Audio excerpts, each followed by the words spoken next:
they were so full on, and everyone's like, this is so great. I'm so into this. So a lot of them, so there's 29 artists featured in the book.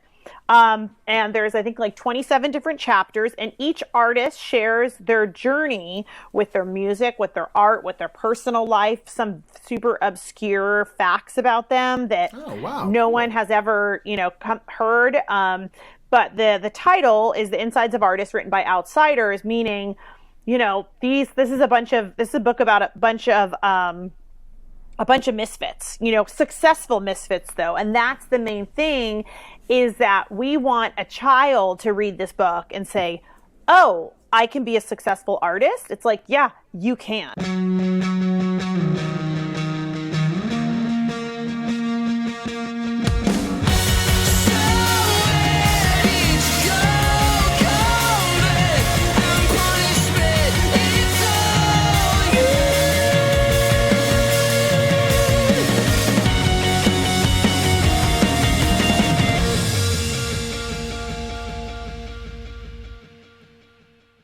Hey everybody, welcome back to yet another episode of EventSpeak with me, Big John, CEO of Beyond Experiential. Today's guest is a special guest, as she is one of my longest running friends. We go back, probably I'll be dating myself and explain more of the gray in my beard if I tell you how long I've known Emily. But Emily is a really inspired, wonderful friend and someone that I admire and respect very much, and goes back to my early days on the Warped Tour. And I've watched her journey, as she has watched mine, evolve into something that is really quite special, and I'm excited to have her on the show. Emily Nielsen, the founder of Punk Rock and Paintbrushes and the co-author of the new book coming out, The Insides of Artists, written by outsiders, co-authored by Warren Fitzgerald of the Vandals. Emily, welcome to EventSpeak. Thanks for being on the show today. Thank you. Hey, it's really you. For anybody watching, it's, as I mentioned, Emily and I are old friends, and we do this zigzag thing where she's like, hey, I'm in LA, and I'm like, hey, I'm in Okefenokee, and hey, we should try to link up, and then we've been ships in the night, Emily, if anything else. I know, we have. But you can always tell good friends when you just pick right back up when you talk to them, and it's like, I just saw you on a tour bus yesterday. Yeah. Yeah, exactly. So how you doing? What's going on with you? Tell me, tell everybody out there a little bit more of who you are, what Punk Rock and Paintbrushes is, a little about your book, and why everybody should know about it. Okay, I'll just give a little bit of a background. We met on, me and you met on Warped Tour back in the dinosaur ages, I guess. 03, I want to say. 03. Yeah, yep, back, that's probably about right. So I've kind of worked in and out of music most of my life. And in 2006, I was, diagnosed with Hodgkin's lymphoma, and I went into remission the following year. And so with that, I had a art piece. I actually am looking at it right now over there, but that myself and Tim McElrath from Rise Against created. It was just like a gift. It was just a gift that he did for me as a friend, and it was to the lyrics of his song "Survive." And that's when someone had said, hey, you should you should auction this. And I thought, well, it's my gift, but maybe in the future. So basically, it collaborates artists that have been affected by cancer, have lost someone with cancer, anything to do with, been affected by cancer, and musicians. And they paint these ribbons more to cause awareness. And then the musicians will paint the lyrics over top of them, and we auction them off, and we give proceeds to different nonprofits. And my idea with that was to give the proceeds to kind of just better the lives of those that have been affected by cancer. It'd be great to go find a cure tomorrow, but that's not my goal. My goal is more like to better the lives of those people. And I feel we have done that in different ways, not just funding them, but, there's a few cool stories here and there. So we did that. And so in 2015, forward many years, I was hosting another show that year. And so we were reaching out to musicians to have them write the lyrics on these pieces of art, and a few of them were saying, well, hey, I'm an artist. Can I actually create the whole thing for a friend of mine who have passed or a family member?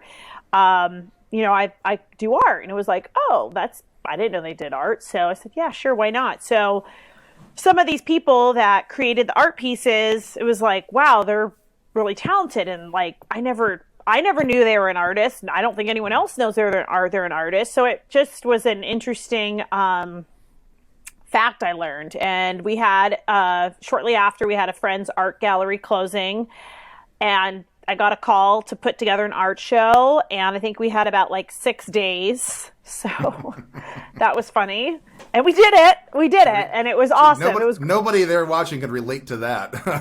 Yeah, exactly. It was like, go! Oh, you mean next week? Really? Okay, yeah, that sounds great. Let's do it. Yeah, this is wonderful. And so, we did this show, and I was like, I don't know what's going on. No one really knew actually what was going on. But it was cool. It was great. We kind of just winged it, and everyone really enjoyed themselves. So we took these musicians out of their comfort zone and put their art on the walls. And it was wonderful because a lot of my clients have had success for 20, 30, 40 years. And so for them to then put their art out rather than their music is very nerve-wracking. They're very they're not as confident in that because they haven't done it. They're out of their comfort zone. And totally. I should mention on a footnote to anybody watching, like Emily's definitely playing it down a bit. The who's who of the punk rock world. Really, I've seen a lot of their pieces at your art shows. Like you really do have a really impressive roster of folks you guys work with. Yeah, and I mean, it's, if you think about it from an outsider point, like how these musicians are also artists, it's like, yeah, it makes sense. We're all artists. We're all weirdos, right?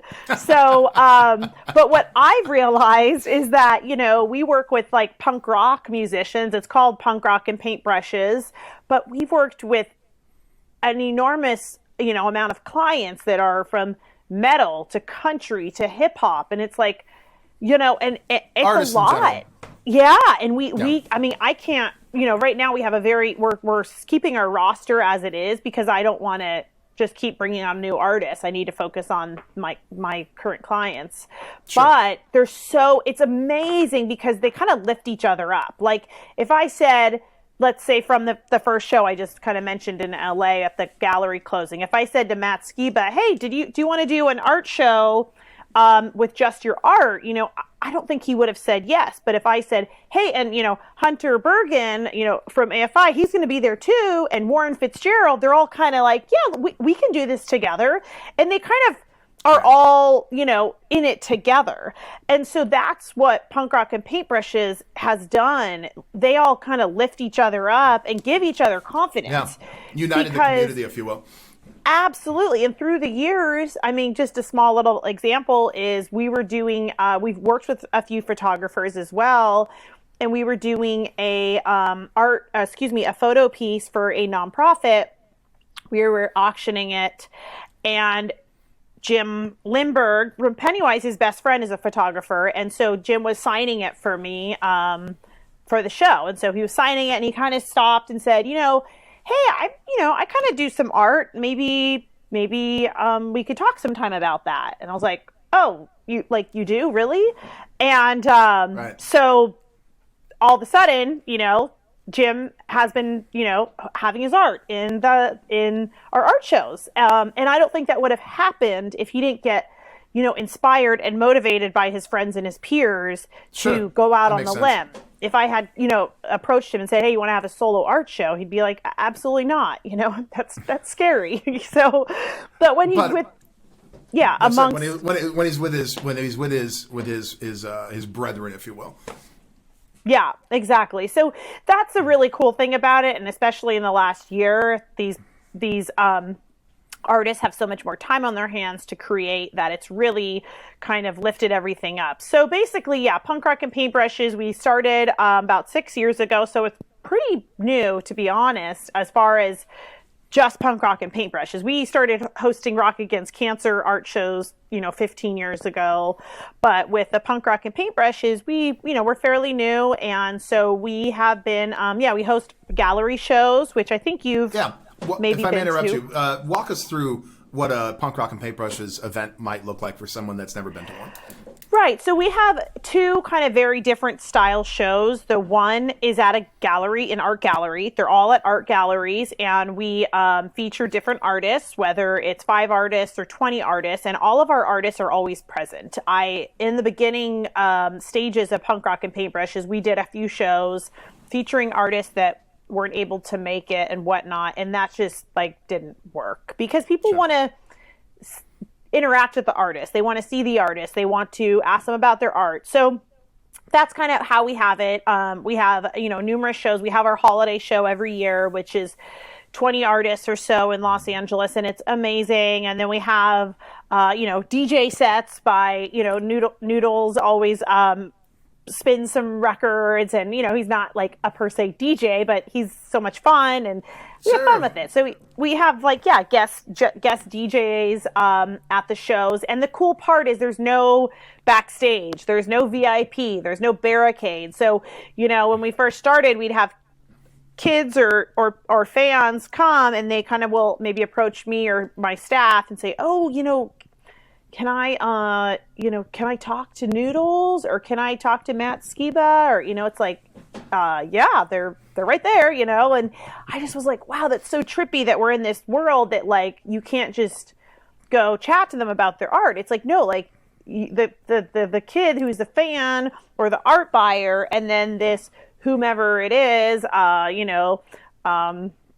Steve Caballero. It's like, yeah, you can chat. We're all just hanging out. Everyone's approachable. Totally. And we're all just here and doing, and the artists love it because it's not it's not something, but they also can't hide behind somewhere. They're there. They're there in the spotlight, meaning, if someone asks you about your art, what is it? It's like someone saying, what do the song lyrics mean to this? And it could mean something really, really deep, and you kind of just have to answer it. So there's no, it's very raw, which and I vulnerable, think, if you will. Yeah, and super vulnerable. So they love it. I mean, I think they love it. All the artists. Well, I was going to say, if I may, they clearly want to be there, because if they didn't, knowing that was the atmosphere, they wouldn't totally. be there. Totally. And it's we have no rock star attitudes, none of that. They're all just we're here, we're hanging out, this is great. And it's a time for them to, see their friends and everything. So yeah, it's great. So those are at our art gallery shows. And then we also created a art gallery on site at music festivals. We did that a few years back. And I actually had a few art shows at a couple of music festivals early on, and we had a pop-up tent and merch walls, and then I'm selling $1,000 plus art on these gridded merch walls, and I'm like, yeah, and it's nope, this isn't cool. It's hey, this beautiful art is, original piece, it's $4,000, and there's dirt on top of this pop-up. It was this is not gonna work, but there's a way it can work. And so we had a gallery build, hard gallery walls. And so it's literally a art gallery in the middle of a festival. And so it's a pop-up. It's essentially a pop-up at a festival. It's like a pop-up art show. And people thought, well, no one wants to buy art at a music festival. It's yeah, actually everyone does. It's just crazy. So it's it's a built-in fan base and an audience, but what we've now come to, instead of me saying, these are my artists I'm bringing on, we have been hosting our show at, say, Riot Fest the last few years. And so Riot Fest will hire us, we'll bring on the art show, and then they'll also say, for instance, they say, Wayne Coyne from the Flaming Lips is an artist. He wants to be in the show. Okay, great. I don't know him at all, but so they connect me with the lineup. So we'll look at the lineup and we'll pick and choose who fits. Or if we do Danny Wimmer events, Danny Wimmer presents, festivals, we'll look, and that's more like the metal world. So it's kind of corresponding. Absolutely. So we're not having some obscure punk rock artist at a Metallica show, Absolutely. So yeah, but the cool thing is Danny Wimmer, we were going to do a bunch of their festivals last year, And all of a sudden I have all these amazing musicians slash artists approaching me that I'm not, I don't personally know. And I'm like, wow, this is so cool how they're just like, hey, I want to be in the art show. And they're, really well-known people, but they're really sweet about, wanting to show their art and everything. So yeah, so that's kind of like, we have the art festival gallery, and then we have, music festival art gallery, and then we have the normal like art gallery that anyone will see. And we do tie in. So Punk Rock and Paintbrushes is a for-profit. When we sell the art, it goes to the artists. And, it's interesting because a lot of times we'll have this big show and people will say, oh, where does the money go? And it's like, well, it goes to the artists because they work really hard and and they have bills to pay. And I think that's really important because a lot of times people just automatically think, but at the same time, will give it back to the artists. And we have had artists say, oh, I'm giving this to the nonprofit, all of the proceeds from it. And it's so great because they can choose what they want to do. They can choose their own avenue. It's totally up to their own discretion. And then we also will absolutely tie in a nonprofit portion. So like we work with Vans footwear. And we have this exhibit called The Art of Shoes, where all these artists paint on the shoes. And then we do that auction, and then we give to different nonprofits. So, there's definitely this cool nonprofit portion that's involved. But it's also, it's a business as well. So it's kind of, I feel, it's a good balance. I feel like, if anything we've learned from companies like Tom's Shoes is you can be a for-profit company and create value and still bring in a nonprofit contingent and benefit those charities. I don't think there's anything to be, ashamed of there, because especially now, I would think now going into the pandemic, obviously that had a major impact on the event industry and every other industry in the world. Now, did you guys take a direction in doing I saw some virtual events that you guys hosted.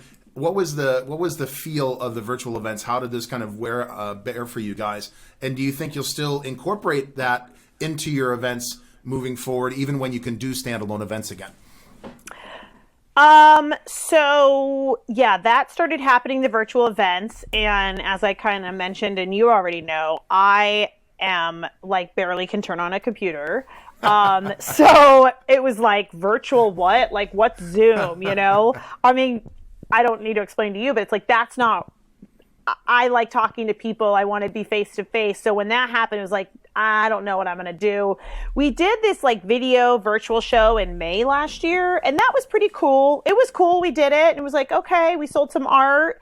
But then we didn't really do any other virtual events. We've done some like interactive things like Q&As or like Instagram takeovers. That was actually really fun. We had every artist take over the social media for one day every week, and they put up, funny things. And because that's like our Instagram, it's not me, it's the collective of us. So we did that, but then we wanted to host our holiday show. And when things got real bad with the pandemic in the winter, it was like, shoot, well, what are we going to do?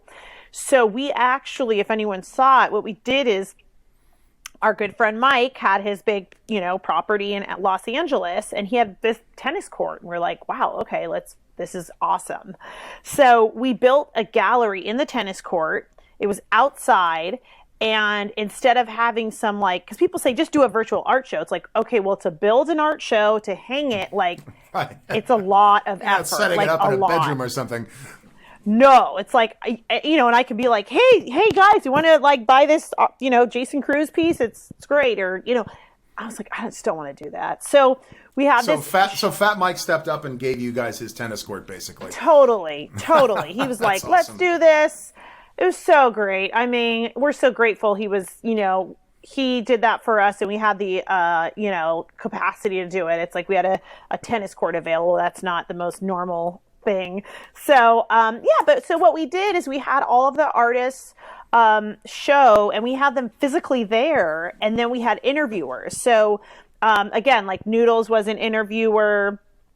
Marco DeSantis was an interviewer. So they were interacting with the artists, showing, the whole art show. And, they had about 5 minutes per interview, but they were in person with each other, but, they're 6 feet apart. Everyone had a mask on. So I felt it was super safe. I felt it was super safe. Successful? Super successful because, I could have easily said, okay, we're in a pandemic. We can't have an art show. I don't want to do a virtual show. Let's get back to this next year. That's easy, right? But I was like, I don't want to do easy, and I don't want to not sell these art. This isn't about me or Punk Rock Paintbrushes. This is about these 25 artists that are we want to sell art, but we also want to create. We want to people to appreciate our art. And I don't want to just keep putting up these posts on Instagram with my new art on it. They want to do something interactive. So we did that, and it was cool. It was great. And, and the question is, yes, will we continue doing the virtual aspect? We actually have an art show. I have an art show in Chicago, on March 20th. So again, my biggest issue with this upcoming show is our capacity, because we have so many RSVPs, because people are like dying to go out. Absolutely. So we have to like put them in different groups and everything and work that out. But, you know, the artists have said, okay, well, some people can't come because of the pandemic. They're worried, or some people are overseas. So how do we do this? So, you know, we'll have certain maybe virtual aspects to shows, but it won't be like a heavy portion of our show. An add-on to it, if you will. Yeah, and that's a maybe. I mean, it's, you know, when things do get like back to normal, if that ever is a thing, you know, we want people to attend. We want it to be an in-person thing. Like you and I are doing this right now because there's a pandemic. I don't want in like 2 years from now be like, let's do a Zoom thing. I'll be like, no, I'm going to drive to LA and hang out with you. Like, you know, I mean, no, right? No, have some Indian food over lunch and have a conversation and film it. No, yeah, I mean, that's the question, is all these people in 9-to-5 offices. They're like, oh, I could just work from home. I'm like, oh, cool. And stop talking to human beings. That sounds healthy. Like, what? You know? No, there's definitely that side of it. Emma, I just want to switch gears a little bit and talk about this new book you have coming out. So let's talk about the insides of artists written by outsiders. You and Warren Fitzgerald of the Vandals wrote the book. When is it coming out? Tell us about the book. Yeah, so when, again, last August, we were kind of playing around. I was always in contact with everyone and asking, what do you guys want to do? Maybe we should do art classes. That would be cool. But, you know, how are we going to do that? And so Warren said, you know, maybe we can make a textbook. And I was like, okay, that's cool. That's an idea. And he said, well, why don't we do a coffee table book? And that's when I was like, yes, like, that's it. And I've had so many ideas last year. It was like, yeah, maybe we'll do that. But it wasn't like this passion. So when Warren mentioned that, it was like, yep, this is it. So when I approached all the artists about it, they were so full on. And everyone's like, this is so great. I'm so into this. So a lot of them, so there's 29 artists featured in the book. And there's, I think, like 27 different chapters, and each artist shares their journey with their music, with their art, with their personal life, some super obscure facts about them that no one has ever, you know, heard. But the title is The Insides of Artists Written by Outsiders, meaning, you know, this is a book about a bunch of misfits, you know, successful misfits though. And that's the main thing, is that we want a child to read this book and say, oh, I can be a successful artist. It's like, yeah, you can. Or I can be a successful musician. I'm sure with you, people always say, oh, I play music. Oh, okay. What's your real job? What? You know? And it's like, and that's the thing though, is like, no, you can play music, you can make art, and you can be very successful with it. So that's the idea, is everyone sharing their journey. Like our friend Soma, who we've had some on the show actually.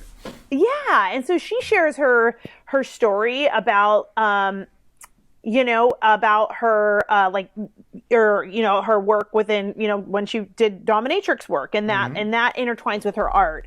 And then we have someone like Christian Hosoi, who turned to his religion many years ago to kind of like basically save him and create his art. So you have two, like, you know, different lifestyles, or, you know, and just different people, 29 different people sharing how they're all very, very different, but they all have that common goal of, let's share our art, let's share our music or our skateboarding or whatever that looks like, and all have that common goal to, you know, be successful. We have artists in the book that grew up with learning disabilities, and they still have them as, you know, extremely successful musicians, and people might not know that. Or you have people who we all know from their band, and in their chapters, they don't even talk about their band, you know? And so it's just a very personal insight to all of their lives. I mean, everyone really kind of has their heart on their sleeve in this book. Yeah. It's amazing. There's a lot of, you know, different photos in it from their art, from their families, from their basically their journey of their life. And so Warren wrote, you know, the introduction to it. I kind of share the story that I've shared earlier. And yeah, so it is it's already on pre-sale, and it's on pre-sale at punkrockart.com. Punk Rock Art, that was my next question. Where can people find the book? Yep. So you can totally order it right now, and then it physically comes out. It was pushed a little because of COVID, but it physically will hit the shelves on April 15th, which is pretty soon. And actually, we're going to announce this pretty soon, but so on April 24th, we're going to have a book launch, book signing in the Los Angeles area. Oh, wow. Okay. COVID compliant, you know, and more of course. A book signing, I think, is like going to Vons. You know, you can go in, get your book signed. And so we're going to make it happen in whatever way we can. I was just on a phone call with the owner of the space, and it's like, well, we'll make it happen. It's either this or it's nothing. So let's do it in a very safe way. And so yeah, April 15th it comes out. It's available now. And you know, speaking of events, we are planning on hosting art shows, book signings, murals, you know, starting back up soon, and in safe ways. You know, that's our main thing. We're not going to go to some state because we can go and not wear a mask and be unsafe. Like we're not going to follow the law. Like, we're not only going to follow the laws. We want to be safe, whether it says, you know, to do this or that. And I think that's an important thing, because absolutely. Punk Rock and Paintbrushes isn't going to say, oh, well, we're allowed to have a big event. Let's do it. No, let's let's all go to Texas. Yeah, exactly. No, it's like, totally no way, that's not going to happen. No, of course. So, you know, so for everyone watching out there, again, you can find Emily and Warren's book, The Insides of Artists, written by outsiders. Available pre-sale now at punkrockart.com. That's going to hit the shelves on April 15th and April 24th. Emily, you guys will announce where that location will be. Will people be able to come out and safely interact with the artists and get their book signed, correct? That's correct. Well, Emily, I just want to tell you what a pleasure it's been to connect with you, and a sincere, from my heart, congratulations on just all of your success. And I think what you're doing is really wonderful. And please know that any way that we here at EventSpeak can support what you and Punk Rock and Paintbrushes are doing, reach out anytime. My dear friend Emily Nielsen, everybody, founder of Punk Rock and Paintbrushes, that's punkrockart.com. As always, you can continue the conversation over at eventspeak.com. I'm still Big John, and this is still EventSpeak with me, Big John, reminding all of you to take care of yourselves and each other, and we'll see you next time.